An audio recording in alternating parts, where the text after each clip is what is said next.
Assalamualaikum warahmatullahi wabarakatuh. Waalaikumsalam warahmatullahi wabarakatuh. Innal hamdalillah nahmaduhu wa nasta'inuhu wa nastaghfiruh wa na'udzu billahi min shururi anfusina wa min sayyiati a'malina. May yahdihillahu fala mudhillalah wa may yudlil fala hadiyalah. Asyhadu an la ilaha illallah wahdahu la syarikalah wa ashhadu anna Muhammadan abduhu wa rasuluh. Allahumma salli wa sallim wa barik ala Muhammadin wa ala alihi wa ashabi ajmain. Subhanaka la ilma lana illa ma 'allamtana innaka antal alimul hakim. Allahumma aftah lana hikmataka wansur alaina rahmataka bin khuzaini rahmatika ya arhamar rahimin. Qala Allah ta'ala fi kitabil karim. A'udzu billahi minasyaitonir rajim. Ya ayyuhalladzina amanu taqullaha haqqa tuqatih wa la tamutunna illa wa antum muslimun. Ya ayyuhan nasu taqu rabbakumul ladzi khalaqakum min nafsin wahidah wa khalaqa minha zawjaha wa bassa minhuma rijalan katsiran wa nisaa'a wattaqullaha allati tasaaluna bihi wal arham innahu kana 'alaikum raqiba. Ya ayyuhalladzina amanu taqullaha wa qulu qawlan sadida yuslih lakum a'malakum wa yaghfir lakum dzunubakum wa may yuti'illaha wa rasulahu faqad faza fawzan 'azima. Amma ba'du fa innal asdaqal hadisi kitabullah wa khairati Muhammadin sallallahu alaihi wasallam wa syarrul umuri muhdatsatuha wa kullu muhdatsatin bid'ah wa kullu bid'atin dhalalah wa kullu dhalalatin finnar. Bapak dan Ibu sekalian, jamaah kajian online Asyifa yang dirahmati oleh Allah, alhamdulillah kita bisa kembali diizinkan oleh Allah untuk berkumpul ngaji ini. Tidak mungkin kita dijadikan orang baik kecuali Allah memang menghendaki kita kebaikan. Dan itu tandanya Allah cinta kepada kita. Hanya kita siap-siap bahwa siapa saja yang akan dijadikan baik oleh Allah Ta'ala, yang dicintai akan menjadi kekasihnya Allah, maka dicoba dulu dengan ujian-ujian. Maka tatkala ujian yang diberikan oleh Allah kepada kita itu kita tetap sabar, tetap baik sangka kepada Allah, maka Allah angkat derajatnya, kita didekatkan sedekat-dekatnya kita kepada Allah Subhanahu wa taala. Tetap kita ikuti sunnah, ya, apa yang dikerjakan, dicontohkan, ya, dilakukan oleh Nabi, kita berusaha untuk semaksimal mungkin untuk mengikuti contoh itu, tidak membuat aturan dan cara tersendiri. Jadi begitu kita tidak tahu di zaman Nabi tidak ada, kita tinggalkan. Tidak usah kita menilai orang lain, kenapa orang lain melakukan ini dan itu. Yang penting diri kita, ya. Ku anfusakum, jaga diri kalian, wa ahlikum dan keluarga kalian. Narar tadi kobaran Nabi neraka ini. Baiklah Bapak Ibu sekalian yang berbahagia, nanti hari ini yang dibaca adalah surat yang nomor 52 surat Tur, ayatnya ayat 7 sampai 17. Kurang nih supaya pas, ya. Masalahnya supaya pas ayat 7 sampai ayat 17. Nah, kemarin tuh ayat 11 sampai 17 saya kok gak tega soal itu, ya. Ini karena masalahnya juga menyangkut agak luas ini. Jadi surat mulai ayatnya menjadi 7 sampai ayat 17. Tapi pendek-pendek ayatnya saya pikir tidak masalah Pak Andi, ya. Iya Pak Ustadz. Ya. Mohon maaf kalau kok gak podo, tapi gak apa-apa kalau gak bersedia ya gak apa-apa, ayat 11 sampai ayat 17 juga boleh, ya. Ya Ustadz. Ya, monggo silakan Pak Andi, monggo dimulai. Assalamualaikum warahmatullahi wabarakatuh. Waalaikumsalam warahmatullahi wabarakatuh. A'udzu billahi minasyaitonir rajim. Bismillahirrahmanirrahim. Ma lahu min dafi yauma tamurus sama'u maura wa tasirul jibalu sayra fawailu yawma idil lil mukatsibin alladzina hum fi khawdin alladzina hum fi khawdin yal'abun yauma yud'una ila nari jahannama da'a hadihin narul lati kuntum biha tukadzibun afasikhrun hada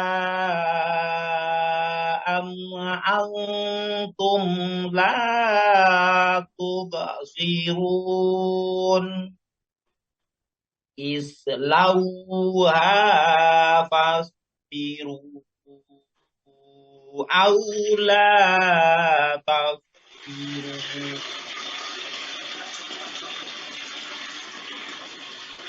sawa'un alaikum innama tujazawna ma kuntum ta'malun innal muttaqina fi jannati wa na'im. Terjemahan surat At-Tur ayat 7 sampai 17. Sungguh azab Tuhanmu pasti terjadi. Tidak sesuatu pun yang dapat menolaknya. Pada hari ketika langit berguncang sekeras-kerasnya dan gunung berjalan berpindah-pindah, maka celakalah pada hari itu bagi orang-orang yang mendustakan. Orang-orang yang bermain-main dalam kebatilan perbuatan dosa. Pada hari ketika itu mereka didorong ke neraka jahanam dengan sekuat-kuatnya. Dikatakan kepada mereka, inilah neraka yang dahulu kamu mendustakan. Maka apakah ini sihir? Ataukah kamu tidak melihat?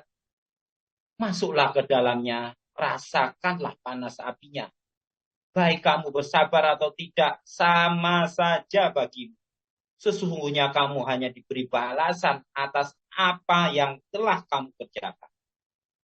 Sesungguhnya orang-orang yang bertakwa berada dalam surga dan kenikmatan. Ya. Wassalamualaikum warahmatullahi wabarakatuh. Ya, terima kasih Pak Andi sudah luar biasa membacanya ya. Makhrajnya, tajwidnya sama sekali sudah berubah dari dulu-dulu ya. Jadi memang begitulah ya, kita terus diulang. Meskipun yang pada saat taksin cuma baca 2 atau 3 ayat, tetapi itu menjadi contoh yang lain-lainnya kayak begitu model membacanya. Dan Pak Andi sudah mendapatkan cara itu, tinggal kalau lancar itu mengulang. Jadi seperti main bulu tangkis ini, karena Pak Andi senangannya bulu tangkis ini, maka untuk tangkasnya ya harus latihan banyak. Semakin banyak kita latihan, semakin tangkas kita main bulu tangkis itu. Baiklah ya, terima kasih Pak Andi, semoga terus istiqomah ya, membaca istiqomah, ikut kajian istiqomah ya. Semua diikuti aja dan sambil memohon pertolongan kepada Allah. Jangan pernah mencela siapapun ya. Apalagi ustadznya jangan dicela. Oh ini begini, jangan ya. Karena apa? mereka yang sudah menyinari hati kita. Ya, dengan sebab itu, ya Allah yang menyinari, tapi ada sebabnya. Jadi, oleh karena itulah kita tetap ya, hormat kepada seluruh guru-guru kita yang ada di sini, ya. Dan kalau kita kurang jelas sesuatu bisa ditanyakan. Nah, baiklah. Inna azaba rabbika lawaqi. Ya, tadi kelipatan tidak dibaca ini, ya. Langsung ayat 8 ya. Inna azaba rabbika, sesungguhnya siksa Tuhanmu lawaqi, pasti akan terjadi. Jangan kamu ragu-ragu dengan siksa, pasti ada nanti. Ya, kamu percaya atau tidak percaya ada siksa. Malahu min dafi, dan ada ya, tidak ada baginya untuk menolak. Ya, malahu tidak ada baginya min dafi, dari menolak siksa itu. Tidak ada siapa yang bisa menolak. Islahwal jahannam, masuklah kamu neraka jahanam, masuk kita. Kalau nggak mau didorong sama malaikat. Satu dorongan malaikat jauh tengah-tengah sudah. Ya, ulama aratu ayah ruju minna itu fiha. Setiap kali mereka ingin keluar dari neraka min ghamin, saking panasnya, saking menderitanya gak tertahankan, ya, itu fiha, dilimparkan lagi oleh malaikat ini. Ya, kapan terjadinya? Yauma tamurus sama umaura, yaitu di hari ya berguncang langit dengan guncangan-guncangan yang dahsyat. Ya, artinya hari kiamat, langit itu meleleh ya. Yang tidak ada kita lihat itu akan muncul pintu-pintu ya, di mana malaikat itu keluar dari sana. Rombong-rombongan gitu ya. Jadi keluar untuk di dunia ini ya. Pada saat tipuan sangkakala pertama mati semuanya ya. Mati termasuk semua malaikat mati, semua jin dan setan makhluk semuanya mati, kecuali ila masya Allah, kecuali yang dikehendaki oleh Allah belum mati. Siapa mereka? Yaitu malaikat Israfil sendiri yang meniup sangkakala. Kemudian ada yang kedua, malaikat Israel juga belum mati pada saat itu, atau malakul maut. Kemudian malaikat Jibril. Kemudian ditutup lagi, mati lagi ya. Dan akhirnya yang terakhir adalah yang meninggal mati adalah malakul maut. Itu diperintahkan oleh Allah mencabut diri rohnya sendiri. Maka dia merasakan betapa beratnya sakit luar biasa. Dia mengatakan seandainya saya seperti ini tahu sakitnya, saya akan lebih lemah lembut lagi untuk menyebut rohnya orang mukmin. Ya. Di dalam Al-Quran seperti wanazi'ati gharqa, demi malaikat yang mencabut rohnya orang-orang kafir dengan sangat keras ya. Wanazi'ati gharqa, dan demi malaikat yang mencabut rohnya orang mukmin dengan lemah lembut. Watasiru jibalu syaira, dan dijalankan gunung-gunung itu dengan sungguh-sungguh berjalan. Jadi maksudnya gunung tercabut dari akarnya, meloncat ke atas, dibenturkan satu sama lain, maka hancurlah ya. Gunung-gunung itu seperti debu yang bertebaran. Gunung juga, bumi nanti dibenturkan sama gunung-gunung itu, semuanya hancur. Jadi fayaumaiti waqatil waqiah. Di saat itulah terjadinya hari kiamat sudah. Ya. Mari maka wakuntum azwajan salasah, kamu nanti terbagi menjadi 3 kelompok, ya, golongan kanan, golongan kiri, dan ashabul dan al-muqarrabun. Ya. Kata Allah ayat 11, fawailu yaumaidinil mukadzibin, dan celakalah pada hari terjadinya kiamat lil mukadzibin, bagi orang yang mendustakan hari kiamat, mendustakan pahala, mendustakan siksa, ya, mendustakan neraka, mendustakan surga, karena mereka tidak percaya neraka itu, kata mereka itu sihirnya Nabi, itu omongannya saja. Dia Nabi Muhammad itu tukang sihir, ya, seperti itu. Siapa mereka yang dimaksud di situ? Alladzina hum bikhawdhi yal'abun, yaitu orang-orang yang mereka itu fi khawdhin, di dalam kesesatannya yang ampun, mereka bermain-main terus-menerus kesesatan, menyembah berhala, mendatangi makam-makam minta tolong kepada mereka, dikiranya selain Allah ada yang bisa menolongnya. Perbuatan syirik dilakukan, perbuatan maksiat tidak pernah ditinggalkan ini ya. Mereka itu yang melakukan seperti itu, besok tatkala mereka mau masuk neraka itu gak berani. Orang-orang kafir itu takut. Ya, bagaimana tidak takut? Di situ ada lautan api yang tidak terbatas itu, ya, lebarnya bahkan dalamnya itu juga mungkin tidak bisa diukur dengan meter. Ya, Nabi kita hanya mengatakan dalamnya neraka itu kalau batu segede gajah itu dijatuhkan dari tebing neraka sampai dasarnya 70 tahun. Bukan itu adalah dalamnya, belum lebarnya, ya, panjang dan lebarnya, luasnya kayak apa. Dan itu nanti penuh sesak, halim talati, ya. Ya mata keluli jahanam halim talati. Di hari Allah tadi bertanya kepada neraka jahanam, apakah kamu sudah penuh? Itu artinya sudah penuh betul. Tapi neraka jahanam, hal mimazid, ya Allah, apakah masih ada tambahan? Monggo tambahkan. Jadi neraka itu digambarkan begitu luas, begitu dalam, penuh sesak dengan jin dan manusia dan batu. Ya, batu yang dimaksud adalah batu-batu yang disembah, ya, yaitu patung-patung yang disembah mereka masuk neraka ini. Kemudian yauma, di hari itu yud'auna ila jahannam da'an, maka orang-orang kafir itu didorong masuk neraka dengan dorongan yang sangat kuat oleh malaikat itu. Ya, jadi yang disebutkan oleh Allah di dalam surat Az-Zumar ayat 71, ya, itu mereka itu ditanya setelah dia didorong itu sebenarnya, ya. Monggo Pak Tomo dibacakan ayat yang ke-71 surat Az-Zumar dulu. Orang-orang kafir dibawa ke neraka jahanam berombong-rombongan.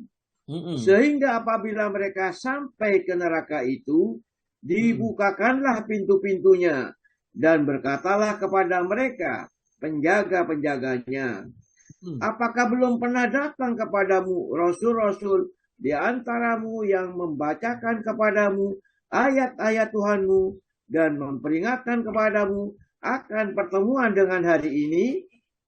Maka mereka menjawab, benar, telah datang, tetapi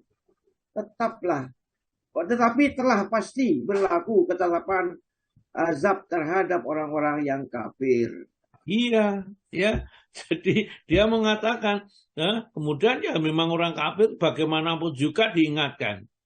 Bayangkan kalau kita perhatikan turunnya surat tabat yada Abi Lahab wa tab, itu Abu Lahab masih hidup, tapi mereka tetap saja jahat kepada Nabi. Sudah diturunkan ayat, mestinya kan jadi orang baik. Tidak bisa. Karena takdir Allah yang sudah ditetapkan itu pasti akan berjalan sesuai ketetapan dengan Allah Subhanahu wa taala.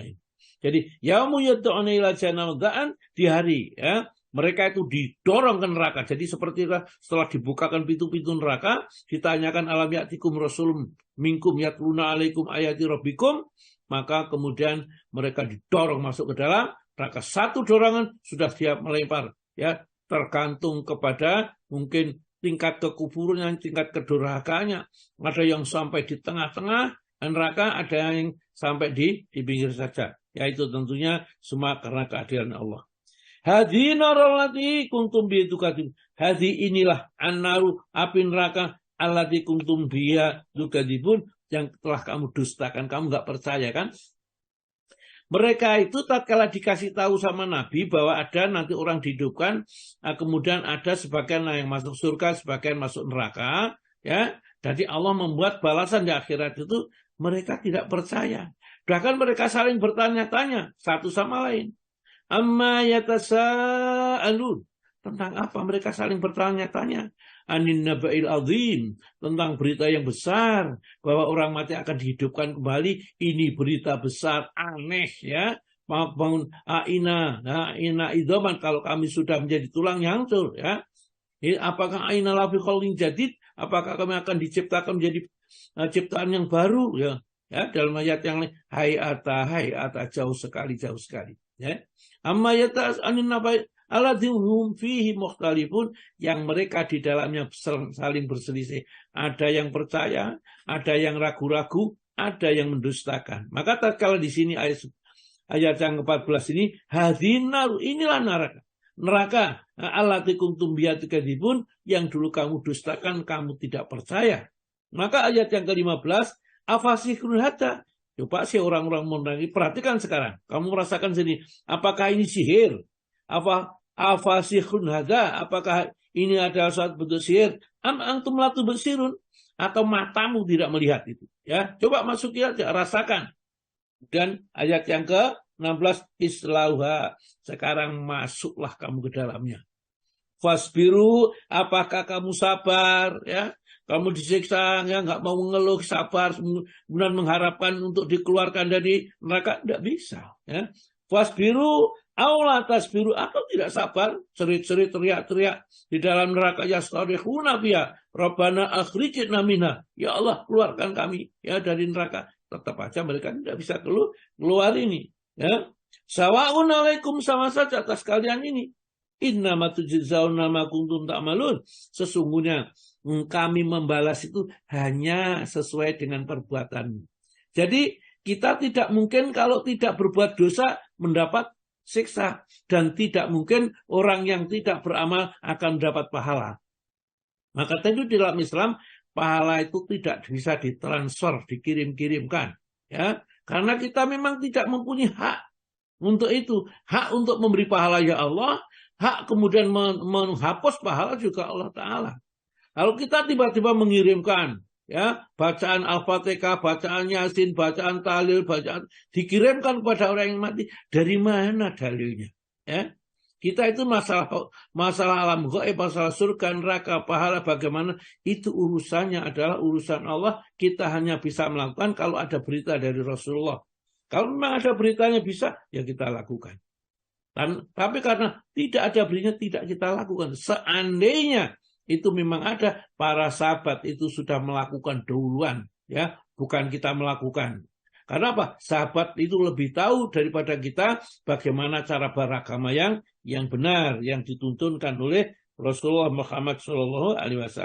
Jadi maksudnya kamu sabar atau tidak sabar di neraka itu sama saja, tidak ada keringanan sama sekali. Ya, di dalam surat Fatir, ya, surat Fatir, ya. Surat Fatir itu surat nomor 35, surat Fatir itu. Surat nomor 35 ayat 36 dan 37. Monggo Pak Tomo.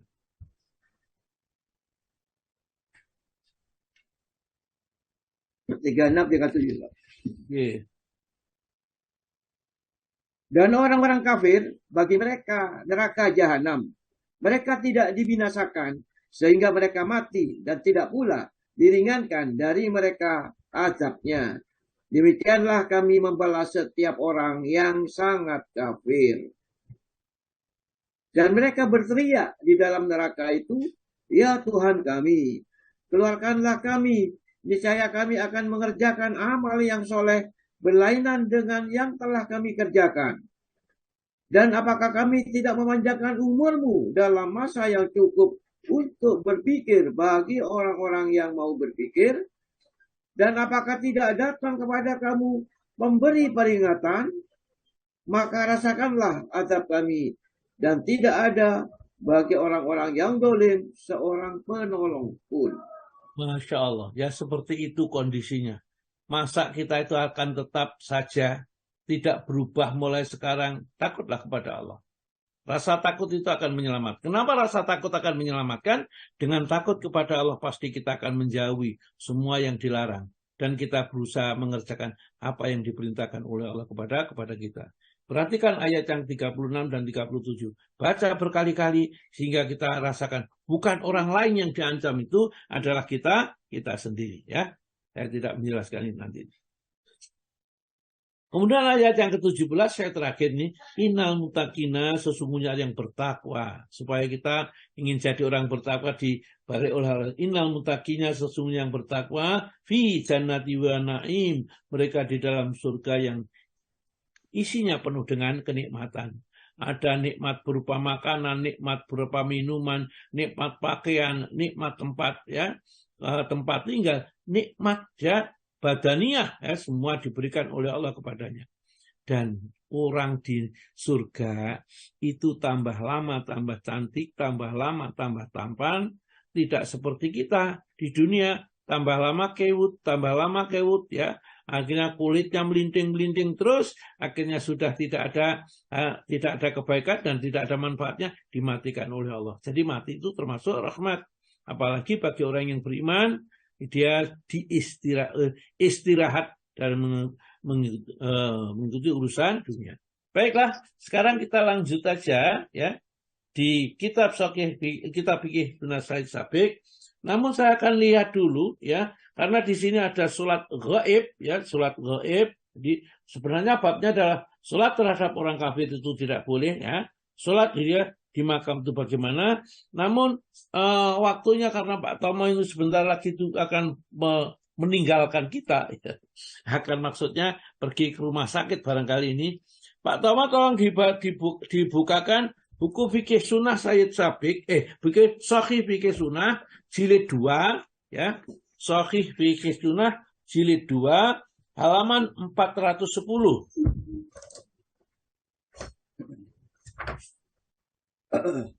Sahih fikih sunnah halaman 410 sudah, Pak? 410 ya. Ya, Sholat gaib. Sholat gaib dulu. Yang kita dulukan sholat gaib karena ada perbedaan beberapa yang ada yang nanti bisa saya jelaskan. Karena fikih itu memang seperti itu harus kita mempunyai rujukan. Monggo dibaca sholat gaib. Sholat gaib. Mengenai masalah ini, para ulama memiliki 3 pendapat. Yang pertama, boleh melakukan sholat gaib. Ini adalah pendapat Asy-Syafi'i dan Ahmad dalam satu riwayatnya. Maksudnya di sini adalah Ibnu Qayyim ya. Yeah. Kemudian sandaran mereka adalah masalah ini adalah bahwa Rasulullah SAW mengabarkan kepada manusia tentang kematian An-Najasyi pada hari wafatnya. Kemudian beliau keluar bersama mereka ke mushola. Lalu beliau bertakbir 4 kali takbir, yakni sholat gaib. Ya, jadi ada pendapat pertama boleh sholat gaib. Kenapa? Dan dicontohkan oleh Nabi. Contohnya apa? Tatkala Raja Najasyi meninggal dunia, Rasulullah mendapat wahyu, mendapat kabar dari Jibril bahwa dia meninggal. Padahal di sana adalah orang Muslim sedikit. Mungkin ada yang tidak mengerti cara sholat jenazah itu sedikit, atau mengerti. Nah, tapi mereka tidak bisa karena Raja Najasyi itu yang menguasai rakyatnya adalah orang-orang Kristen semua, sehingga dikhawatirkan mereka dimakamkan dengan cara Kristen sehingga sebenarnya tidak disolati. Oleh karena itu Jibril mengabarkan kepada Nabi tentang kematian Najasyi. Akhirnya Rasulullah memerintahkan memanggil para sahabat untuk berkumpul mensolatkan Najasyi sholat gaib. Caranya sama, ya, tentunya orang sholat itu harus suci dari hadas dan najis dan seterusnya, seperti persyaratan sholat menghadap ke Ka'bah atau ke kiblat, takbirnya 4 kali seperti tata cara sholat jenazah. Tapi jenazahnya tidak ada di negeri lain, itu sholat gaib. Jadi yang pertama itu, maka kalau nanti kita menemukan modelnya sama, maka boleh ya kerjakan sholat gaib. Namun yang terjadi sekarang ini, orang kalau sudah terkenal memerintahkan rakyatnya mensolati gaib, misalnya menteri yang meninggal atau presiden yang meninggal, maka rakyat disuruh sholat gaib. Padahal tidak ada model seperti itu di zaman Nabi kita. Yang ada adalah pada saat itu Najasyi belum disolati karena dia berada negara Kristen, ya. Maka ya, umat Islam boleh atau dianjurkan mensolati. Tapi kalau sudah disolati, ya tidak usah sholat gaib lagi, ya, karena sudah disolati. Dan itu dah pendapat yang sahih ya dari para sahabat dan para ulama. Kita teruskan pendapat yang kedua, monggo Pak. Pendapat yang kedua, tidak boleh melakukan sholat gaib, dan bahwa sholat gaib yang dilakukan Nabi SAW terhadap Najasyi adalah bersifat khusus, tidak berlaku umum. Ini adalah pendapat Imam Malik dan Imam Abu Hanifah. Nah, mereka itu berpendapat tidak apa? Mereka itu orang yang pintar, orang-orang yang ahli di dalam fikihnya, ya, ahli di dalam masalah. Kenapa tidak? Ini karena yang lain tidak ada diperintahkan. Maka menurut Imam Malik dan Imam Abu Hanifah sudah setelah Najasyi disolati, tidak usah yang lain. Kemudian menurut Imam Syafi'i tadi dan Imam Ahmad, karena Imam Syafi'i dan Imam Ahmad itu adalah guru dan murid, mereka tetap boleh melaksanakan sholat gaib, ya. Ini nanti terserah kita mau pilih yang mana menurut kita dalilnya yang pas. Karena semua itu amal itu dikerjakan berdasarkan dalil, ya. Terus yang ketiga, monggo Pak. Ketiga, dengan perincian bahwa boleh melakukan sholat gaib atas orang yang mati di tempat di mana tidak ada seorang pun yang mensolatkannya. Jika sudah ada yang mensolatkannya di tempat kematiannya, karena kewajiban sudah gugur dengan kaum muslimin yang mensolatkannya.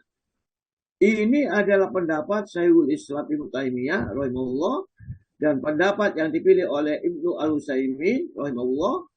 Hujah mereka tidak diriwayatkan bahwa Rasulullah SAW pernah melaksanakan sholat gaib kecuali terhadap Raja Najasyi, karena ia mati di tengah-tengah bangsa yang musyrik dan bukan ahli sholat. Walaupun di antara mereka ada yang beriman, namun ia tidak mengetahui sedikit pun tentang tata cara sholat. Ya, itulah. Jadi sholat gaib tetap boleh dikerjakan. Satu, kalau masalahnya orang itu belum disolati atau tidak disolati.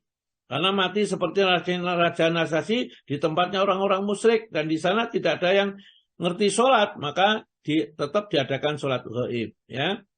Tetapi ada yang ini khusus Najasyi. Ya.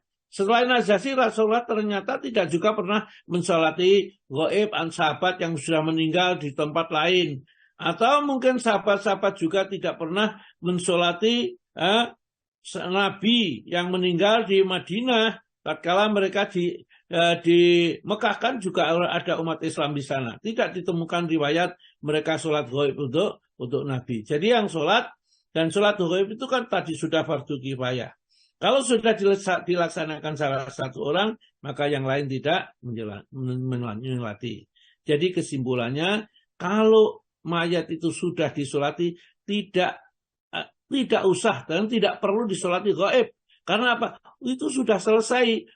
Bentuknya fardunya apa? Fardunya adalah fardu kifayah. Jadi kita sudah tidak ada lagi kefarduan karena sudah dikerjakan oleh yang lain, sudah disolati. Baik sholat itu sholat fardu maupun sholat gaib maupun sholat jahar. Tetapi kalau kita ada orang yang berada di sana, ya kita dianjurkan untuk mengikuti sholat. Ya. Tetapi kalau sudah dimakamkan 2 atau 3 hari, kemudian disolati sholat gaib gitu ya tidak ada. Atau pada saat itu sudah disolati di tempatnya, kita disuruh sholat gaib karena yang mati artis misalnya, ya itu tidak terjadi. Jadi kita beragama, marilah kita mengikuti apa yang dicontohkan oleh nabi-nabi kita. Maka terusnya Pak, tidak boleh? Tidak boleh mensalatkan jenazah orang kafir. Tidak boleh mensalatkan jenazah orang kafir berdasarkan firman Allah dalam At-Taubah 84. Dan janganlah sekali-kali kamu mensolati jenazah seorang yang mati di antara mereka. Dan janganlah kamu berdiri mendoakannya di kuburnya. Sesungguhnya mereka telah kafir kepada Allah dan Rasulnya. Dan mereka mati dalam keadaan fasik. Iya, ya, itulah ya dasarnya Al-Quran. Mendoakan tidak boleh, mendoakan di kuburnya juga tidak boleh. Ya, kalau meskipun saudara kita, ya, yang tidak boleh memohonkan ampun tidak boleh karena mereka tidak mungkin akan diampuni sama Allah Ta'ala karena mati dalam keadaan kafir. Ya, jadi wala tusalli dan janganlah kalian sholat ala ahadi minhum atas salah seorang dari mereka itu mata abatan yang mati. Ya, selama-lamanya tidak boleh kita mensolatinya. Wala takum ala qabrihi dan jangan berdiri di atas kuburnya untuk mendoakan ini. Innahum sesungguhnya mereka itu kafaru billahi telah ingkar kepada Allah, kafir kepada Allah, wa rasuli dan rasulnya, wa matu dan dia mati, wa hum fasikun, mati dalam keadaan tidak beriman, fasik ya kepada Allah Subhanahu wa taala. Lanjut, Pak. Dalam surat At-Taubah ayat 113-114, Allah berfirman, tiadalah sepatutnya bagi Nabi dan orang-orang yang beriman memintakan ampun kepada Allah bagi orang-orang yang musyrik. Walaupun orang-orang musyrik itu adalah kaum kerabatnya. Sesudah jelas bagi mereka bahwa orang-orang musyrik itu adalah penghuni nar jahanam. Dan permintaan ampun dari Ibrahim kepada Allah untuk bapaknya tidak lain hanyalah karena suatu janji yang telah diikrarkan kepada bapaknya itu. Maka tak kalah jelas bagi Ibrahim bahwa bapaknya itu adalah musuh Allah, maka Ibrahim berlepas diri daripadanya. Ya, jadi inilah ya peristiwa ini pada saat Rasulullah itu menghadiri saat-saat kematian pamannya, ya, disuruh mengucapkan la ilaha illallah tidak mau, dan Rasulullah mau memohonkan ampun kepada Allah, turunlah ayat ini, ya. Maka linabi tidak patut kepada seorang nabi, waladzina amanu, dan juga orang beriman, kita itu tidak boleh, tidak patut atau tidak boleh, ya, ayastaghfiru, ya, untuk memohonkan ampun lil musyrikina kepada orang-orang musyrik. Jadi kalau orang musyrik mati tidak boleh, ya, didoakan, dimohonkan ampun, disolati tidak boleh, ya. Ini kalau orang musyrik, yang musyrik jelas-jelas musyriknya, ya, musyrik yang menuju kekafiran. Tapi kalau musyrik misalnya membawa kembang keperapatan dan dia masih la ilaha illallah, hukumnya masih tetap disolati. Karena setiap orang yang meninggal dunia dengan membawa la ilaha illallah, ya, itu harus disolati. Tapi dianjurkan yang mensolati ya orang-orang yang sama tingkatannya dengan mereka. Hanya kalau tidak ada yang mensolati, kita dosa semuanya. Ini, ya. Jadi walau kanu, meskipun kondisi mereka itu uli kurba, mereka masih kerabat dekat, pamannya, ya, mungkin, ya, pada saat itu, kemudian orang tuanya, anaknya, nggak boleh, ya, mereka itu dimohonkan ampun kepada Allah Ta'ala. Mimba di mata bayana lahum, setelah jelas bagi mereka bahwa an-nahum, sesungguhnya mereka orang musyrik itu ashabul jahim, penduduk neraka yang menyala-nyala. Karena orang musyrik sudah tidak ada lagi kecuali dia nanti akan masuk neraka, ya. Nah, kenapa kok Nabi Ibrahim memohonkan ampun kepada orang tuanya? Kata Allah Ta'ala, wa makana istighfaru Ibrahim li abihi, dan tidaklah, ya, istighfar Nabi Ibrahim kepada orang tuanya itu ila an mau dahu, ya, mau dahi, ya, kecuali kalau karena sudah janjinya wa adaha, yang telah dijanjikan kepada orang tuanya dari tatkala diusir. Nabi Ibrahim itu berjanji, aku akan tetap memohon ampun kepada Allah selama aku tidak dilarang, ya. Ini. Jadi mohonkan, falamma tabayana, maka setelah nyata lahu baginya, bagi Ibrahim, anahu, sesungguhnya bapaknya itu aduwullah, musuhnya Allah karena dia kafir, ya. Tabarra'a minhu, maka Nabi Ibrahim berlepas diri. Inna Ibrahim, sesungguhnya Nabi Ibrahim itu awaban halim, Allah sangat orang yang sangat penyantun. Jadi tidak boleh, ya. Lanjutnya, Pak, mensolatkan jenazah anak-anak. Mensolatkan jenazah anak-anak kaum musyrikin. Tidak boleh mensolatkan jenazah anak-anak kaum musyrikin, karena hukum yang berlaku untuk mereka adalah hukum bapak-bapak mereka, kecuali orang yang telah kita putuskan keislamannya, seperti salah seorang dari kedua orang tuanya itu muslim, atau ia mati atau ditawan secara terpisah dari kedua orang tuanya, maka ia disolatkan. Jadi kalau anak orang musyrik, orang tuanya, orang-orang kafir, orang tuanya masih ada, masih hidup, ya kan, di sisinya. Misalnya anaknya orang Kristen, kita tidak boleh mengambil mensolati, tidak boleh, ya, dia ditanam begitu saja. Tapi kalau orang tuanya sudah masuk Islam, maka anak-anaknya itu tetap, seandainya baru mu'alaf, kemudian anaknya itu meninggal dunia, maka anaknya tetap disolati karena hukumnya mengikuti orang tuanya. Atau orang tuanya itu hilang, tidak ada, tidak diketemukan, anak itu ada, anak kecil, bahkan anaknya orang kafir kita tidak tahu, maka kemudian mati tetap kita sholatkan. Kita anggap mereka masih kecil, belum mendapat itu beban untuk syariat agama ini, tetap disolati. Itu hukumnya mensolati anak-anak orang musyrik ya. Kalau orang tuanya masih berkumpul dan ada padanya, orang tuanya saja tidak boleh disolati, anaknya juga tidak boleh. Tapi kalau orang tuanya sudah tidak memeliharanya, ya, atau orang tuanya sudah masuk Islam, itu maka matinya tetap disolati. Jadi umpamanya itu anak itu pergi minggat, diusir sama orang tuanya, ya, kemudian mereka mati di tengah jalan karena dia masih kecil, ya, sudah diketahui orang tuanya tapi sudah tidak diakui, dianggap muslim, boleh disolati. Terus Pak, hukum apabila ditemukan mayit yang tidak diketahui identitasnya, apakah muslim atau kafir. Zahirnya dari perkataan para ulama dalam masalah ini ialah dengan melihat tanda-tanda keislamannya seperti hitan, pakaian, inai, dan tanda-tanda kaum muslimin lainnya. Jika ditemukan, maka ia dimandikan dan disolatkan. Jika tidak ada tanda-tanda dan ia berada di negeri Islam, maka ia dimandikan dan disolatkan. Jika ditemukan di negara kafir, maka tidak dimandikan dan tidak disolatkan. Demikian yang dinyatakan oleh Imam Ahmad. Ya, jadi kalau misalnya ketemu kakinya saja, ya, dan seterusnya, atau tangannya, atau bahkan separuh tubuhnya ditemukan, ya, kemudian dia tahu bahwa ini adalah orang-orang kaum muslim, ya, maka mereka tetap saja dimandikan, kemudian dikafani dan disolati, ya, kemudian dimakamkan secara Islam. Tapi kalau dia ditemukan di negara kafir dan tidak dikenali siapa dia, maka tidak dimandikan dan tidak dikafani, ditanam begitu saja. Terus Pak. Apabila bercampur jenazah kaum muslimin dengan jenazah kaum kafir, para ulama berselisih tentang masalah ini dalam dua pendapat. Pertama, jika bercampur baur jenazah kaum muslimin dengan jenazah kaum musyrikin dan tidak bisa dibedakan, maka disolatkan seluruh jenazah dengan meniatkan untuk mensolatkan kaum muslimin.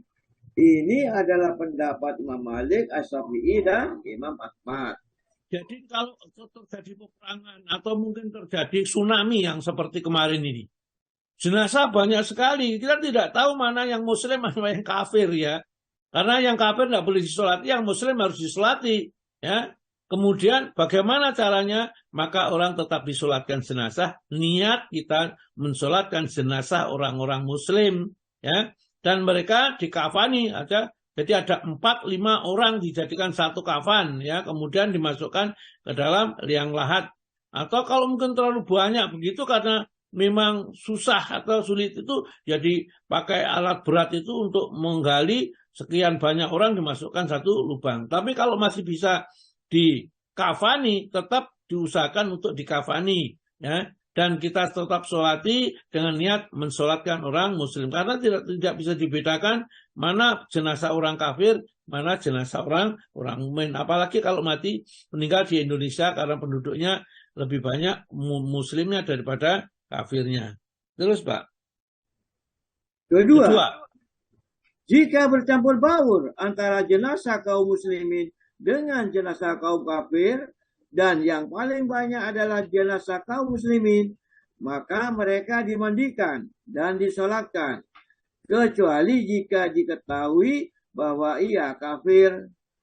Jika jumlah yang paling banyak adalah jenazah orang kafir, maka mereka tidak disolatkan, kecuali jika diketahui keislamannya, yaitu melalui tanda-tanda keislaman. Jika sama banyaknya, maka mereka tidak disolatkan, karena mensolatkan kaum kafir adalah perkara yang dilarang. Dan boleh tidak mensolatkan jenazah sebagian kaum muslimin. Ini adalah mazhab Abu Hanifah. Ini kalau terjadi likuifasi seperti di Palu kemarin, atau mungkin pada saat tsunami di Aceh dulu, kan kita tidak bisa membeda-bedakan, ya, mana yang muslim mana, karena di sana banyak muslimnya, maka kalau sudah ada yang jelas kafir saja, itu yang tidak disolati, tidak dimandikan, jadi disendirikan. Tapi selama tidak tahu bedanya, maka dianggap muslim aja kemudian disolati. Kalau jumlahnya banyak, sama banyaknya mungkin di kampung itu, maka hanya yang diketahui betul-betul tandanya orang muslim itu yang disolati. Selainnya sudah kita anggap tidak usah disolati, ya, karena mensolati orang-orang yang non-muslim itu tidak diperbolehkan di dalam agama. Surat At-Taubah ayat 84 dan 113 tadi. Kita lanjut dengan di manakah jenazah disolatkan? Di manakah jenazah disolatkan? Mensolatkan jenazah di musola atau tempat khusus untuk mensolatkan jenazah atau tanah lapang. Dianjurkan mensolatkan jenazah di musola karena kebanyakan dari sholat-sholat jenazah yang dilakukan Nabi Shallallahu Alaihi Wasallam adalah musola di tempat yang disediakan untuk itu, sebagaimana disebutkan dalam beberapa riwayat yang berikut ini. Ya, sebentar Pak ya. Jadi musola itu bukan berarti musola seperti ini langgar, itu bukan. Musola yang dimaksud adalah tanah lapang yang khusus memang disediakan untuk mensolatkan jenazah.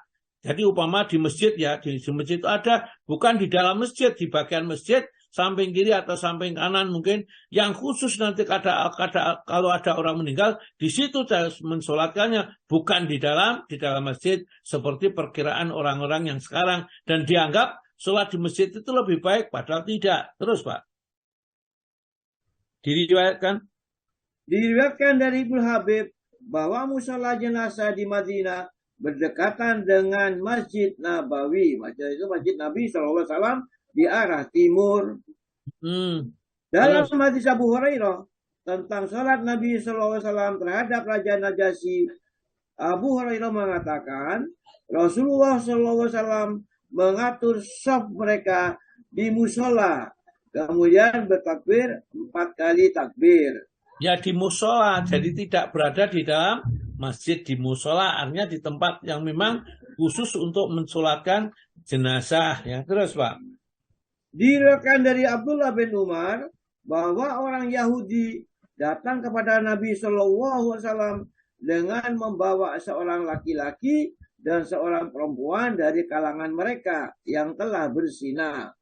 Kemudian Rasulullah SAW memerintahkan mereka berdua untuk dirajam dekat tempat mensolatkan jenazah di samping masjid. Ya, terus? Ibnu Hajar berkata, hadis Ibnu Umar tersebut menunjukkan bahwa untuk jenazah telah disediakan tempat khusus untuk mensolatkannya. Sekarang sholat jenazah di masjid. Jangan baca Pak. Sholat jenazah di masjid. Dalam masalah ini, para ulama memiliki 3 pendapat. Pertama, hukumnya makruh. Ini adalah pendapat Hanafiyah dan Malikiyah. Hujjah mereka adalah dalil-dalil yang telah kami kemukakan tentang sholat jenazah di musola. Mereka juga berdalil dengan hadis Abu Hurairah bahwa Rasulullah SAW bersabda, barang siapa mensolatkan jenazah di masjid, maka ia tidak mendapatkan apa-apa. Ya. Jadi inilah ya, maka pendapat pertama hukumnya makruh, orang itu dibawa ke masjid, disolatkan di masjid, itu makruh. Ya. Tapi akan ada beberapa pendapat. Ya. Nanti kita lihat manakah dari pendapat-pendapat itu yang lebih pas ya untuk kita jadikan acuan, jadikan pegangan ya untuk dilaksanakan, karena ini ilmu. Jadi ilmu itu jangan kita tepis, ada yang begitu dasarnya itu seperti itu. Dasarnya Nabi mengatakan barang siapa mensolatkan jenazah di masjid maka ia tidak mendapat apa-apa ya. Tidak mendapat apa itu macam-macam artinya. Tidak dapat pahala kalau disolatkan di masjid. Ada yang mengartikan apa-apa itu boleh di masjid. Itulah jadi pemahaman yang berbeda itu perlu kita perhatikan. Jangan sampai kita salah ya, salah menafsirkan. Terus Pak. Kedua, dibolehkan. Ini adalah mazhab Hanbaliyah.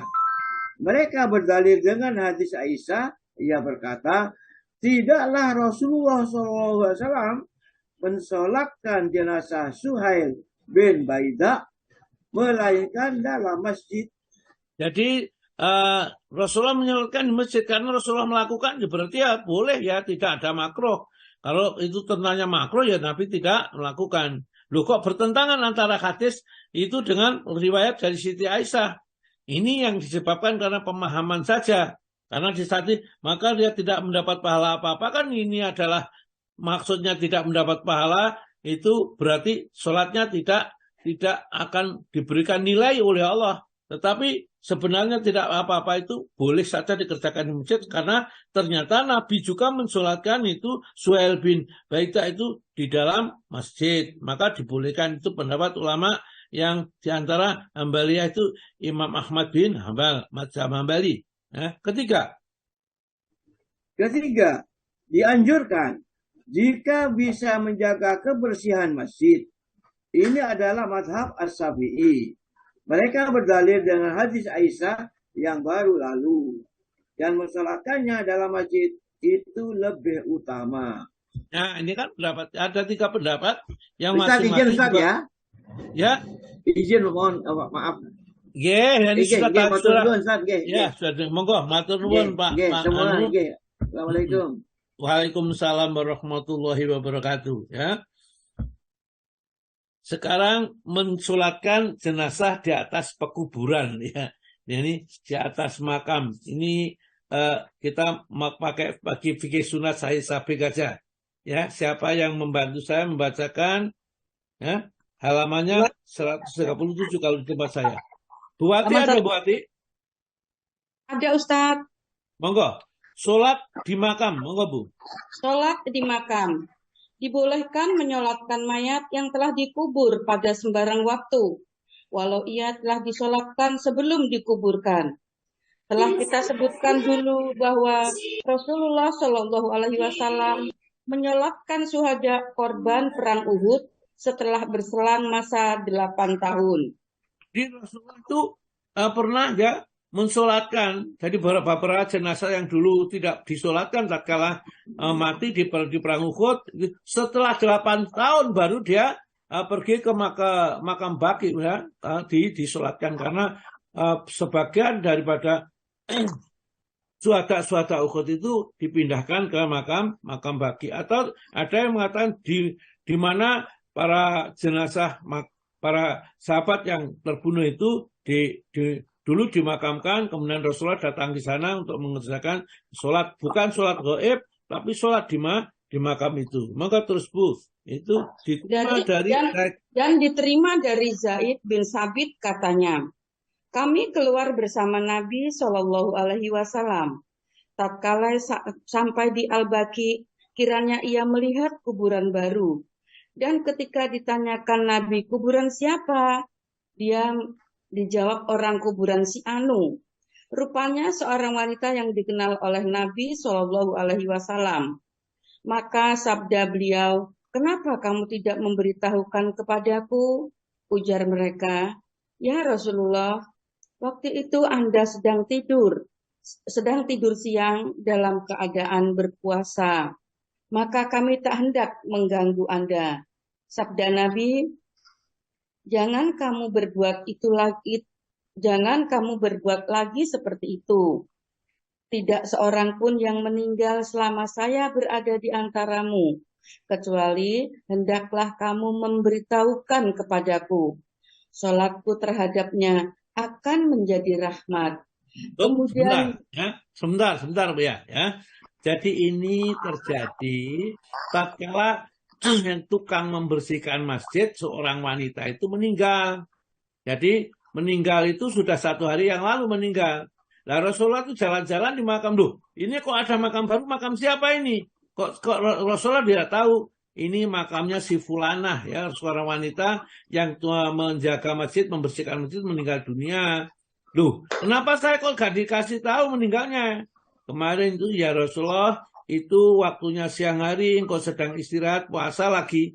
Maka kami tidak ingin mengganggu, sholatkan dimakamkan sendiri. Ternyata Nabi mengatakan jangan gitu ya. Kalau ada seorang meninggal selama saya masih ada, beritahu saya. Karena sholat saya itu akan menjadi rahmat baginya. Ya begitu. Jadi maksudnya itu Rasulullah disuruh memberitahu. Lanjutnya Bu. Kemudian didekatinya kuburan itu dan dibariskannya kami di belakangnya dan disolatkannya mayat itu dengan 4 kali takbir. Nah, ini berarti sholat jenazah di makam. Dan makamnya sudah kemarin. Itu boleh. Jadi hukumnya umpamanya orang sudah meninggal 1 hari, 2 hari, 1 minggu, 1 bulan. Kita tidak sempat mensolatkan. Kemudian kita datang ke makam itu untuk mensolatinya. Maka hukumnya adalah tetap diperbolehkan di dalam agama ini, tidak terlarang. Jadi yang dilarang sholat di makam adalah sholat yang pakai rukuk, pakai sujud. Sedangkan sholat jenazah itu berdiri terus. Ya tidak ada rukuk dan tidak ada sujudnya. Dan Nabi mengerjakan seperti itu. Dan ini tidak juga khusus kepada Nabi. Kenapa? Ternyata juga dikerjakan oleh sahabat. Karena sahabat ikut membentuk baris-barisan. Maka Bu teruskan. Berkata Tirmidzi. Diriwayatkan oleh Ahmad Nasai dan Baihaqi, juga oleh Hakim dan Ibnu Hibban. Berkata Tirmidzi, kebanyakan ulama dari kalangan sahabat dan lainnya beramal menurut ini. Dan ia juga merupakan pendapat Syafi'i, Ahmad, dan Ishaq. Dan dalam hadis tersebut, bahwa Rasulullah Shallallahu Alaihi Wasallam melakukan sholat jenazah di makam setelah jenazah itu disolatkan oleh sahabat-sahabatnya sebelum dimakamkan, karena tak mungkin akan mereka makamkan sebelum disolatkan lebih dahulu. Ya, terus? Kemudian dengan ikutnya para sahabat melakukan sholat di makam itu bersama Nabi, menunjukkan bahwa hal itu bukanlah tertentu hanya bagi beliau Shallallahu Alaihi Wasallam semata. Ya, jadi boleh kita juga. Jadi umpamanya bapak dan ibu itu dikabari orang tuanya ya, yang berada di Kalimantan atau itu meninggal dunia. Padahal tidak mungkin kita datang ke sana atau mungkin menunggu orang itu ya untuk dikuburkan anaknya yang berada di Jawa. Atau kita yang di Jawa menunggu anak yang di Kalimantan bahkan di luar negeri datang untuk dimakamkan. Maka makamkan segera, karena memakamkan jenazah itu harus segera dilaksanakan. Lah nanti kalau datang, maka kita mendatangi makamnya, kita sholat jenazah di sana. Ya meskipun sudah 2 hari, 3 hari dimakamkan, kita masih diperkenankan sholat jenazah di atas, sholat jenazah di atas makam, bukan sholat ghaib. Karena kita mendatangi kuburannya. Kalau sholat ghaib itu kita berada di misalnya di Amerika, sholat di Indonesia sholat ghaib. Nah, mereka yang di Amerika itu tidak dianjurkan sholat ghaib, orang tuanya yang meninggal di Indonesia tidak, karena di Indonesia sudah disolati. Karena kalau disolati baru, ya kalau tidak disolati baru di sana dianjurkan sholat ghaib. Terus Bu. Berkata Ibnul Qayyim, sunnah-sunnah yang mempunyai makna yang tegas ini dapat kita himpun dengan hadis yang sama maknanya, yaitu sabda Nabi pula, janganlah kamu duduk di atas kubur dan janganlah pula kamu sholat padanya.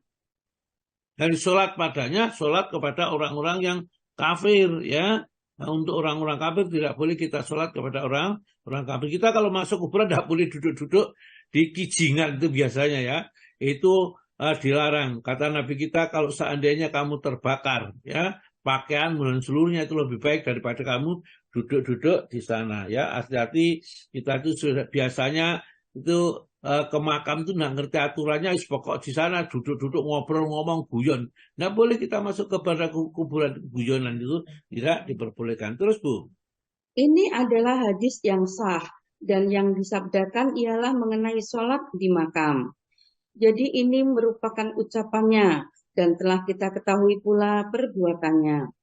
Dan sebenarnya keduanya tidaklah berlawanan, karena sholatnya dilarang di makam itu tidak serupa dengan sholat yang diperbolehkan, yakni sholat jenazah terhadap tempatnya tidaklah ditentukan. Bahkan melakukannya bukan di masjid lebih utama dari di masjid. Iya, ya, terus? Maka menyolatkannya di kuburnya adalah semacam di kendaraannya atau keranda, dan inilah yang dimaksud dengan sholat pada 2 tempat. dan tak ada bedanya antara beradanya di keranda di atas tanah atau di dalam kubur atau tanah. Berbeda halnya dengan sholat-sholat biasa, karena ini tidak syar'i, tidak disyariatkan melakukannya di kubur apabila menyengajanya di sana, karena ini akan merintis jalan untuk mengambilnya sebagai masjid, suatu hal yang dikutuk oleh Rasulullah Shallallahu Alaihi Wasallam. Maka tak ada persamaannya antara perbuatan yang diancamkan dikutuk oleh Rasulullah Shallallahu Alaihi Wasallam dan dinyatakannya pelakunya seburuk-buruk makhluk seperti tersebut dalam sabdanya, seburuk-buruk manusia ialah hidup mendapati terjadinya kiamat dan orang-orang mengambil kubur sebagai masjid dengan apa yang dilakukan sendiri oleh beliau atau secara berulang-ulang dan berkali-kali. Ya, jadi itulah ya beberapa kaidah ya, tata cara yang diajarkan di dalam agama. Mari silakan diikuti, jangan sampai kita abaikan begitu saja ya. Kita masuk aja ya, sudah cukup aja dulu ya, kita cukupkan. Kemudian kita buka dengan tanya jawab aja. Monggo Bu, sementara cukup sampai di sini dulu. Nanti kita lanjutkan dengan tanya jawab. Monggo.